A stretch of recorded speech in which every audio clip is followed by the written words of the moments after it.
You mentioned The Atlantic, which is owned by a tech oligarch, Steve Jobs' widow, and almost everything bad in the country is financed by the richest people in the country, I've noticed, the oligarchs.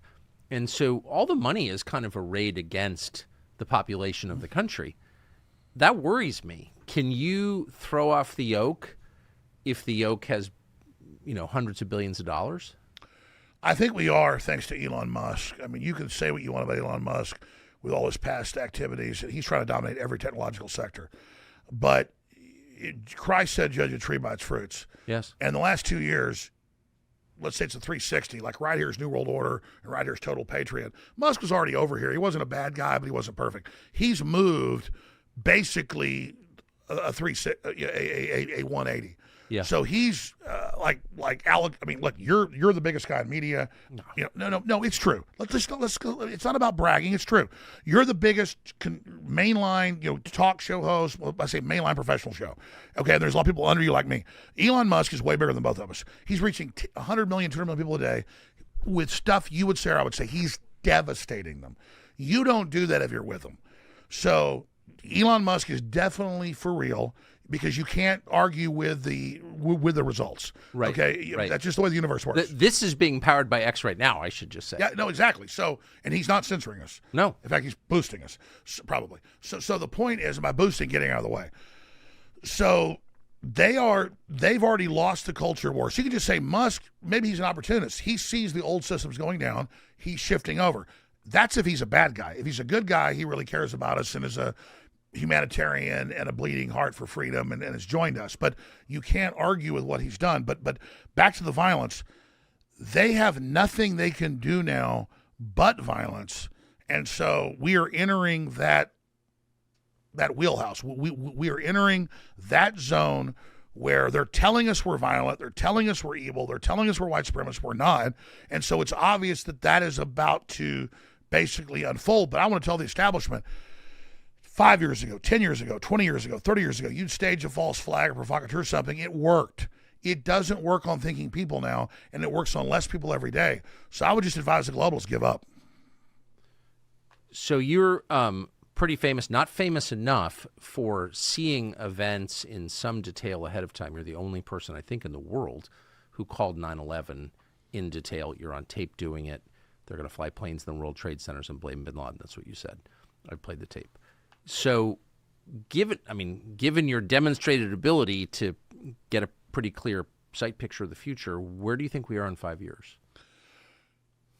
We're either in heaven or hell. It's the best of times or worst of times. Tell two cities. It was the best of times. It was the worst of times.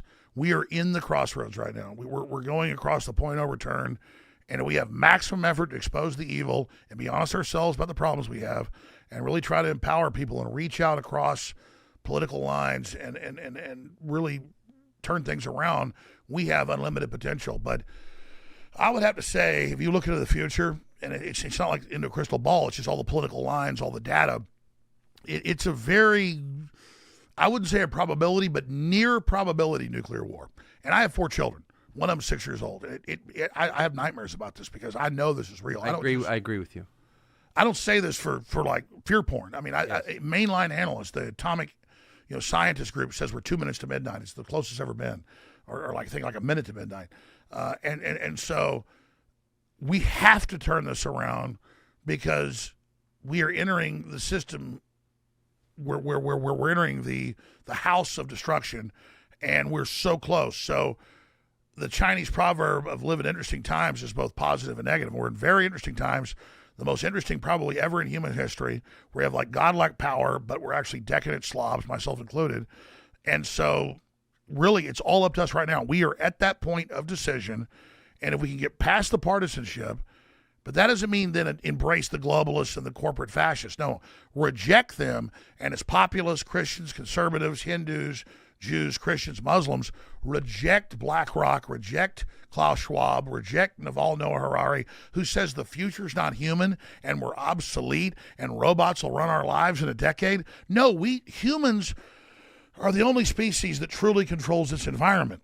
So he wants us to just decide we're animals and we're just receiving information. No, we're going to decide a pro-human future. We're going to decide to buy things from farms and factories where humans built it.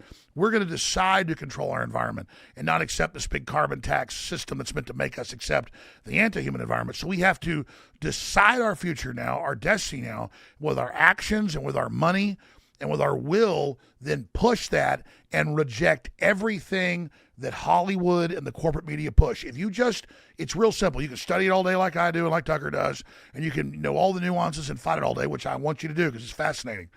Or you can just say, whatever Disney and whatever Viacom and whatever CNN tells me, I do the opposite. You'll do quite well doing that. I should say, not to be dark, but human beings, among other unique qualities, are also the only species that commit suicide. You're right. Well, exactly. We have that paradox because we control our environment. What animal would think to commit suicide? Right. I mean, lemmings run off a cliff on accident. Buffalo do it, but they don't do it on purpose. Very well said. Exactly. So we have that heaven and hell. We have that potential of the little g God. We have what science fiction writers like Jules Verne's 140 years ago wrote about, like rockets that take off, go to the moon, and come back and land again. Elon Musk has done it. Whatever we can envision, it's not like Oprah's Secret where it instantly happens, but with the potential of technology and society, and like Elon says, a big enough population, you need billions to build infrastructures that can do anything. And then once you realize the planet's tiny and there's hundreds of billions of galaxies that are close, I mean, we can see, then you go, oh my God, we're like embryonic right now. We're like a tadpole. And we're not just like, can we turn to a frog? We're turning to a butterfly that turns into a spaceship that turns into a god, basically. And so we're a tadpole right now. We can do anything. And they're trying to tell us, no, you're scum, you're ugly, you're racist, kill each other, because the globalists want to extract out of us that essence of infinity that God's given us, that God essence. We're not God, but we're little g, that the first book of the Bible tells us.